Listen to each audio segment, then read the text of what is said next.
లో మనకి ఎక్కువగా డౌట్ వచ్చేవి ఒక 3 టాపిక్స్ మీద ఎక్కువగా డౌట్ వస్తాయి. ఆ టాపిక్స్ ఏంటంటే, ఒకటి మెంబర్స్ ఎంతమంది, రెండవది లయబిలిటీ ఏంటి, మూడవది ట్రాన్స్ఫర్ ఆఫ్ షేర్స్.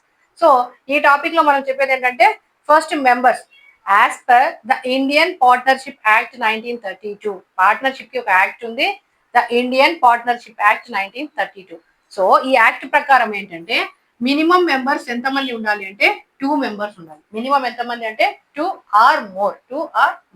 ఇకపోతే మాక్సిమం మెంబర్స్ ఎంతమంది, మాక్సిమం మెంబర్స్ ఎంతమంది అంటే, బ్యాంకింగ్ టైప్ ఆఫ్ బిజినెస్ అయితే 10 members. Banking type of business అయితే 10 members. Other type of business అయితే 20 మెంబర్స్ ఉండవచ్చు. బ్యాంకింగ్ టైప్ ఆఫ్ బిజినెస్ అంటే ఏంటి, మనీ ట్రాన్సాక్షన్స్ పరంగా మనం ప్రైవేట్ బ్యాంక్స్ లాంటివి చూస్తూ ఉంటాం కదా, మనీ లెండరింగ్ అంటే డబ్బులు ఇవ్వడం, డబ్బులు తీసుకోవడం, లోన్ ఇవ్వడం, లోన్ తీసుకోవడం, ఇలాంటి ఫైనాన్స్ అంటాం కదా, ఎక్కువగా ఫైనాన్స్ కార్పొరేషన్స్ అలాంటివి. సో అలాంటి బిజినెస్ చేసే వాళ్ళకైతే ఇక్కడ బ్యాంకింగ్ తరహా వ్యాపారాలకైతే 10 మెంబర్స్, అదర్ బిజినెస్ అయితే 20 మెంబర్స్. మినిమం ఎంత, 2 ఆర్ మోర్. ఓకే, ఇప్పుడు నెక్స్ట్ లయబిలిటీ ఎలా ఉంటుంది అంటే, లయబిలిటీ అనేది అందరూ పార్ట్నర్స్ కి జాయింట్ గా ఉంటుంది. సపోజ్ ఇక్కడ ఏబిసి ముగ్గురు పార్ట్నర్స్ ఉన్నారంటే ముగ్గురికి కూడా ఇక్కడ జాయింట్ గా ఉంటుంది, ప్లస్ అన్లిమిటెడ్ గా ఉంటుంది. లయబిలిటీ ముగ్గురు పార్ట్నర్స్ ఉంటే ముగ్గురికి, నలుగురు ఉంటే నలుగురికి, ఎంతమంది పార్ట్నర్స్ ఉంటే అంతమందికి లయబిలిటీ ఉంటుంది. At the same time unlimited liability అనేది ఇక్కడ ఉంటుంది. ఇక నెక్స్ట్ ట్రాన్స్ఫర్ ఆఫ్ షేర్స్ అనేది మనకు ఉందా.